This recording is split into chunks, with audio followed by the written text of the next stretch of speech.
Hello, good people. Welcome to yet another episode of Inuka PowerTalks. And maybe some of you are wondering, why is this guy clad in, very heavy stuff, man? Musimu wa baridi bana. We have to find a way of keeping warm so that people differentiate my, my cold cough from a COVID cough.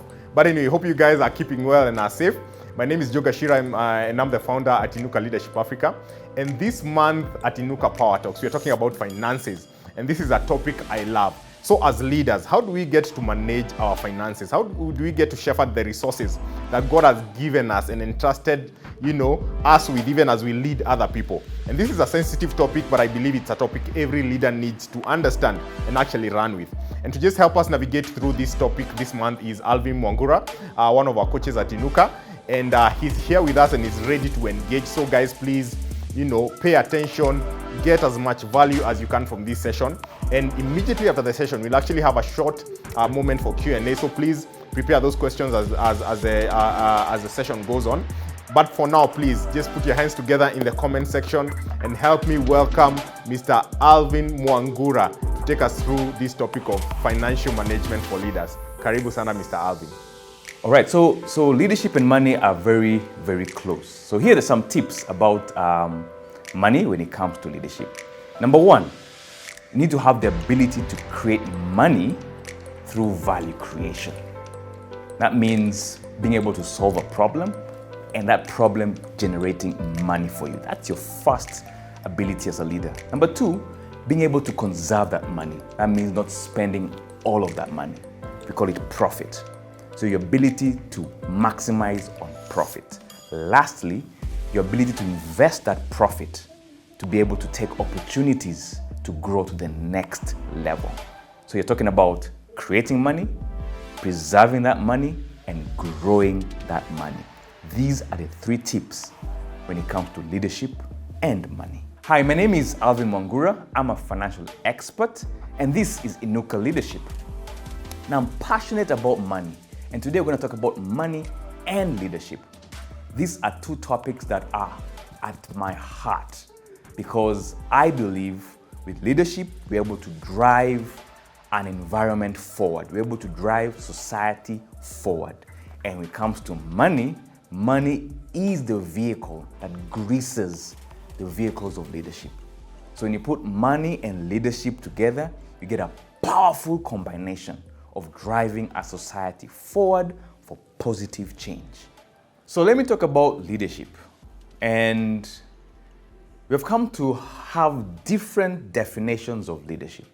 But today I want to talk about what I consider what leadership is.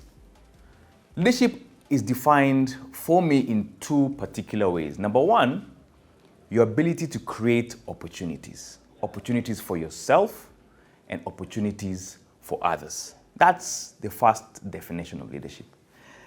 The second definition of leadership is your ability to spearhead change, to embrace change, and to manage the challenges that come up with change.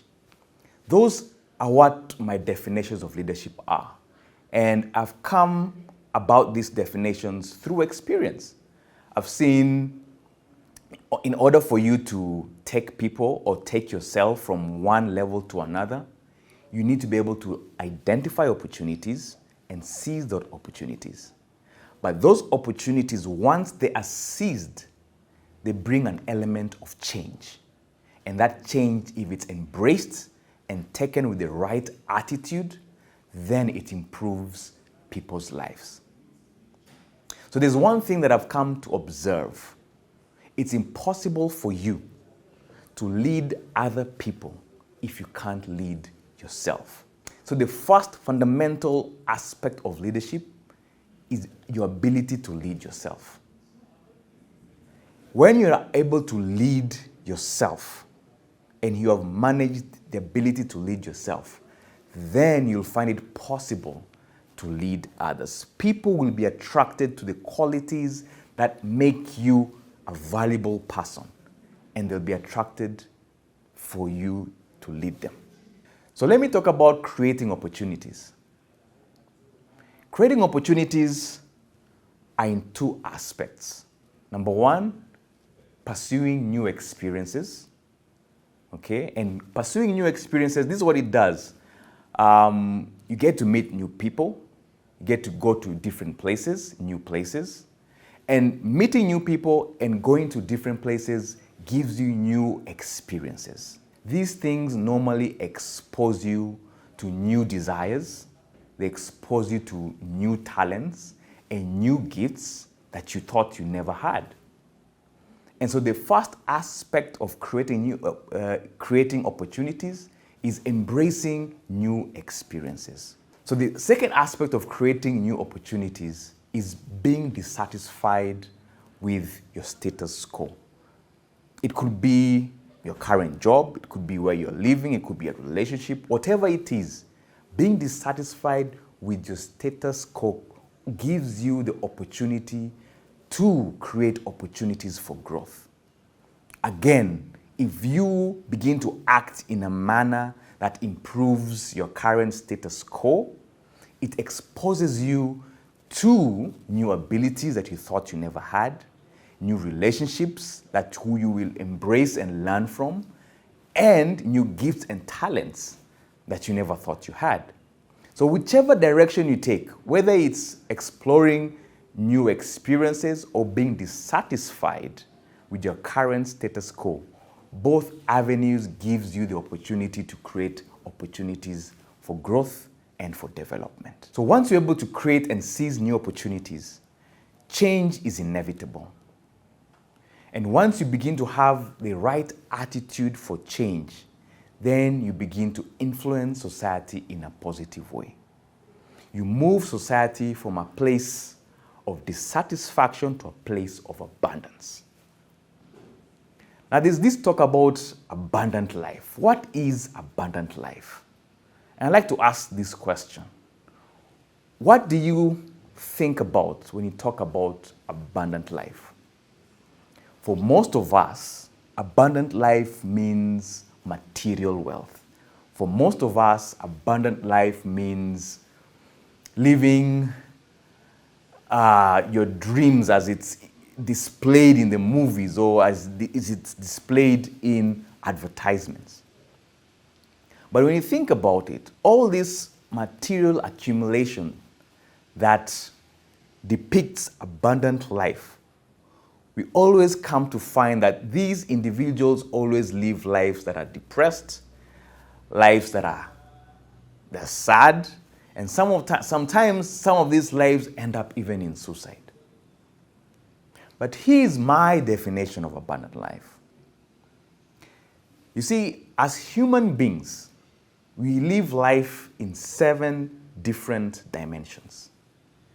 And in these 7 dimensions, if we're able to attain a balanced life in all these 7 dimensions, then the aspect of abundant life comes to play. So the first dimension, allow me to name them, is the physical dimension. The second one is your mental dimension, then your emotional dimension, then your spiritual dimension, then security, abundance, then relationships, and lastly, your perfect self-expression. These are the 7 dimensions of the human experience. And money is at the heart of these 7 human experiences. So let me talk you through the 7 different dimensions. The first one is your physical dimension, our physical body. We experience life through our physical body. And our body is innocent. It has its own intelligence.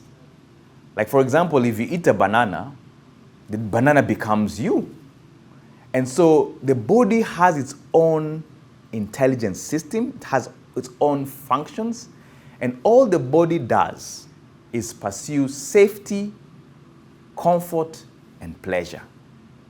That's the function of the body.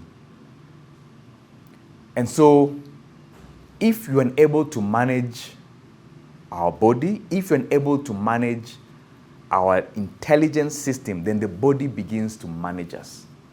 And if once the body begins to manage you, then you have lost control and your ability to exercise leadership on yourself and on others. And action? So let me talk about self-leadership to start with, because like I said, you cannot lead others if you can't lead yourself. So when you talk about self-leadership, I like to talk about the 7 human experiences, how we experience life as human beings. There are 7 dimensions of the human spirit. You have the physical dimension, mental dimension, emotional, spiritual, relationships, security, abundance, and your perfect self-expression. These are the 7 dimensions of the human experience. And it's important for us to know them and be able to live in balance and perfect harmony in these 7 dimensions of the human experience. Now, money is at the heart of all of these 7 human dimensions of the human experience. Money is what we use to be able to attain perfect harmony in all the 7 dimensions of the human experience. Let me talk about the physical dimension of the human experience. We all have a physical body, and our physical body is how we interact with our environment, how we respond to the stimulus of the environment. The body is innocent, and the body has its own desires. The body has its own intelligence system. The body has its own way of pursuing safety, comfort, and pleasure. This is what the body does. And without thinking, without our own conscious control, the body has its own way of doing things. For example, you don't wake up in the morning and tell your heart to beat. Your heart beats on its own. There is a system that regulates your heartbeat. Your digestive system, it's an intelligent system. When you eat a banana, it's assimilated into the body and the body makes use of it. And therefore, the body is innocent and it's waiting on you to give it leadership. If you're unable to lead your body will lead you. And if once your body decides to lead you, once you're able to abdicate your free will of leading your body, then your body will lead you to 3 things. It will lead you to pursue safety, it will lead you to pursue comfort, and it will lead you to pursue pleasure. All these 3 things will require money. So if you're unable to manage yourself, if you're unable to use your will to lead your body, you find yourself spending money on comfort, on pleasure, and on safety items. And it will be impossible for you to lead yourself. The second dimension is your mental ability. And your mind is basically memory of impressions. Your mind is a history of your past, both pleasant and painful experiences. And so this memory that comprises of your mind could either be your bondage or it could act as wisdom that liberates you and takes you to the next level. And so it depends on how you're going to use the memory that's in your mind. If you allow your memory, both painful experiences and pleasurable experiences, to govern you, then you're put in a bondage. If you use your memory as a standing block, then you're able to use that as wisdom. Here's how you determine if you're in bondage or if you're using wisdom. If you're emotionally attached to your memory, to your experiences, then chances are that your experiences, your memory will shackle you in bondage. If you detach emotionally from your mental experiences, then we call that wisdom. And you're able to make choices, life choices, using the knowledge and the wisdom that you have accumulated as your memory. The third dimension is your emotional dimension. If you think about it, every decision that you make in your life is an emotional decision. Every decision, if you think about it, has an emotional backing. If you're pursuing safety and comfort, chances are you're being driven by the emotion of fear. If you're pursuing pleasure and entertainment, chances are you're being driven by the emotion of joy. So whatever decisions you make in life, if you think about it, emotion is at the foundation of that decision. And so it's important for us to be able to understand what emotions are driving us and what's motivating us to make our decisions. As a leader, if you're unable to control your emotions, then you'll be led astray by issues of pleasure, greed, fear of poverty. Those are the emotions that will drive your decision making.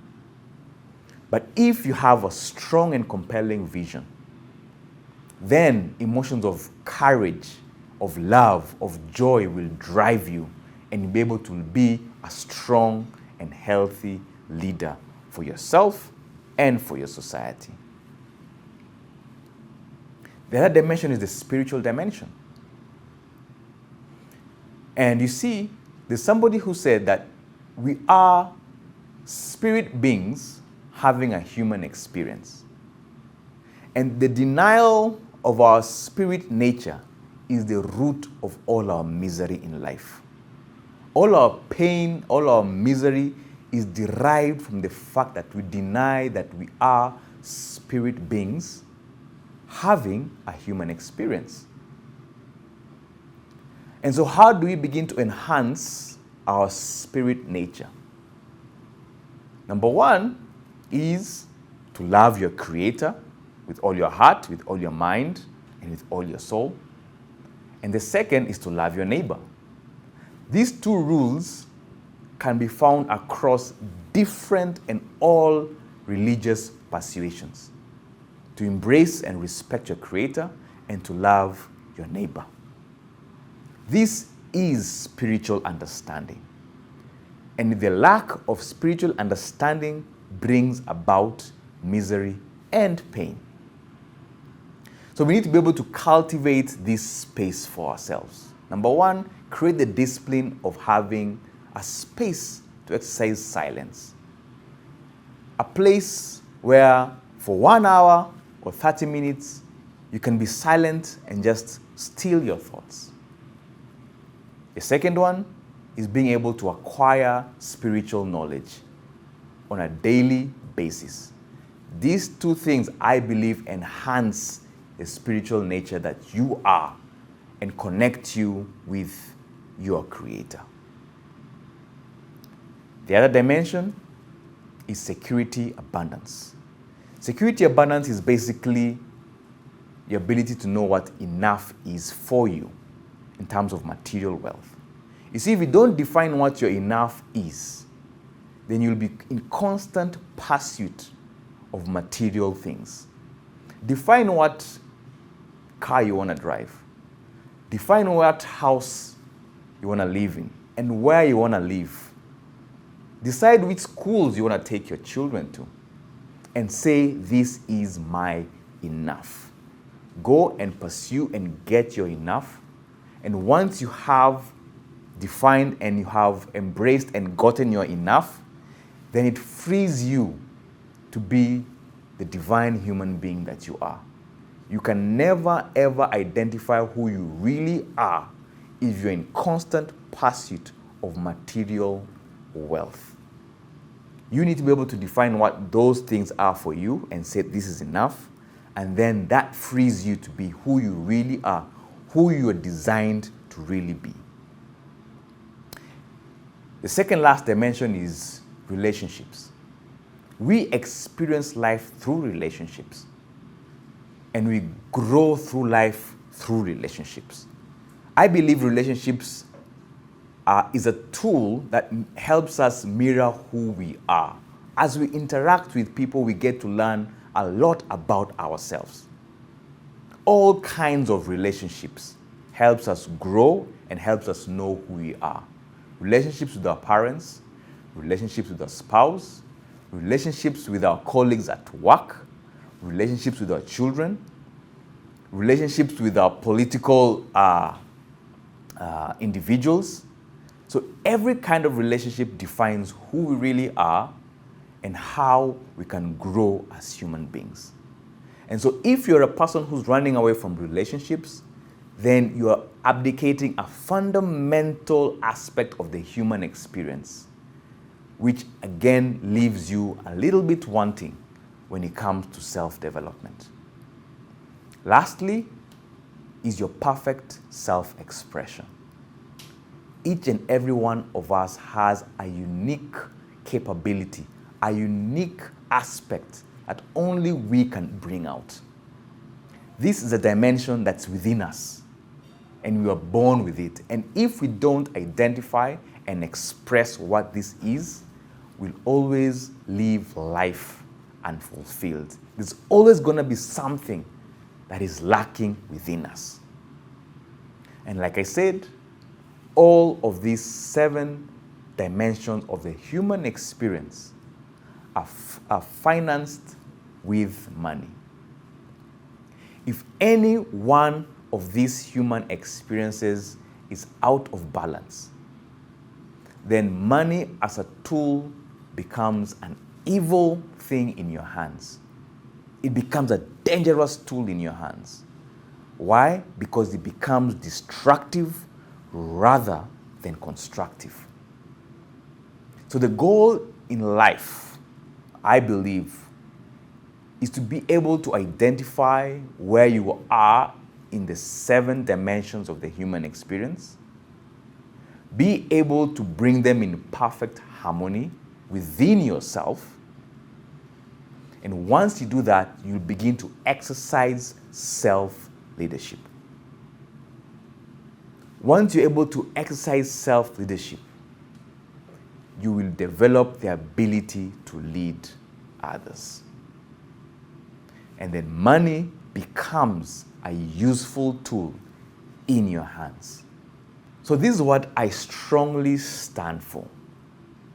That Africa is waiting.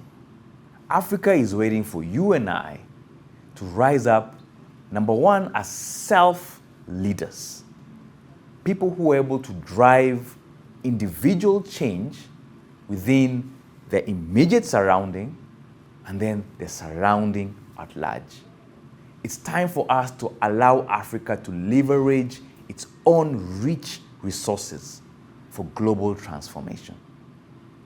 Africa needs you, it needs I, to be able to take up this mantle. I believe that if each and every one of us is able to drive self-leadership, we are able to build empires. Empires that will drive global change for a positive outcome. This is my heart for you and me. This is my heart for Africa.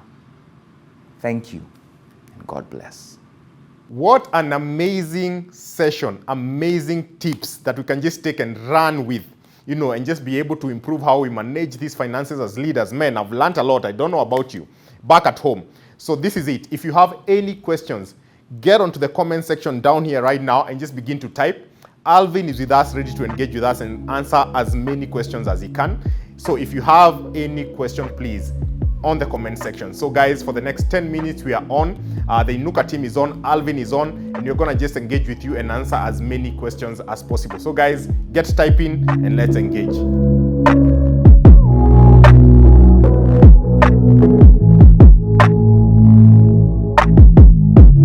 There you are, a stunner, unlike any other. And we live on the coastline, on the edge of a dream life.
these are hard times. Let me skate around it, holding it in like a habit.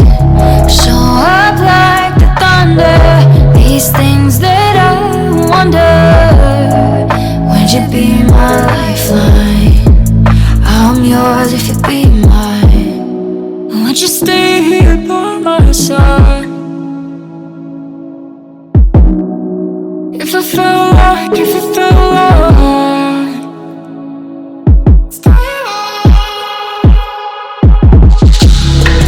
like the world was ending, would you tell me it's alright, it's alright, it's alright?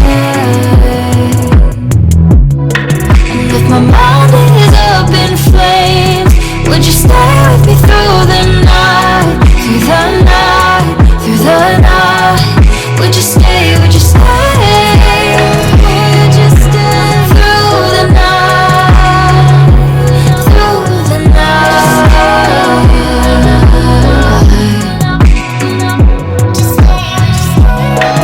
Would you stay with me through the night, through the night, through the night?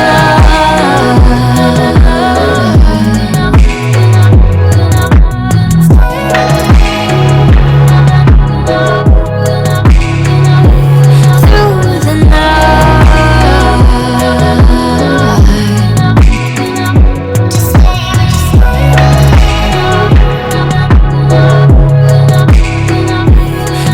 the night. Stay, would you stay? Would you stay?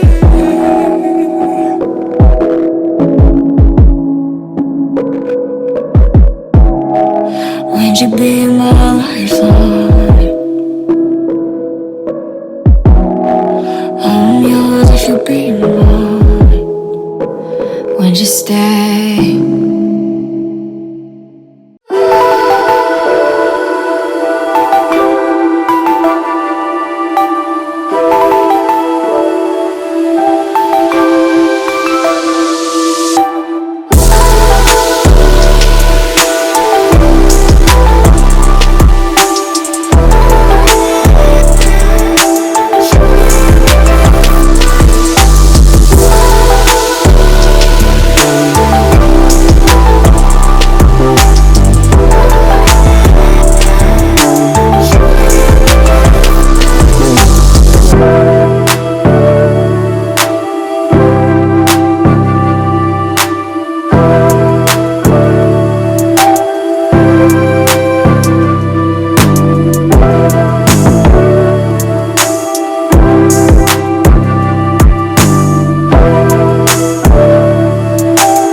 And ladies and gentlemen, that was our time for today. I'm hoping you guys have had an amazing time and learned as much as possible. And my challenge to you is this, please, don't just learn these things. These are good things to learn, but make sure you begin to implement them, in your leadership journey so that it can have a full effect in your life. And thank you so much as always for joining us. Thank you for sharing. Thank you for commenting. See you next month. Remember, we are on every last Sunday of the month with amazing speakers, just bringing us amazing tools and amazing topics to help shape us as leaders. So until next time, let's keep engaging on our socials. You can find us on Instagram at Inuka Leadership, on Twitter at Inuka Leadership, on YouTube at Inuka Leadership Africa, and on Facebook at Inuka Leadership Africa. So keep sharing this content. Invite your friends, your relatives, your neighbors, even your haters next time you see the poster, and see you on the next episode. Otherwise, keep safe, God bless you, and keep leading young.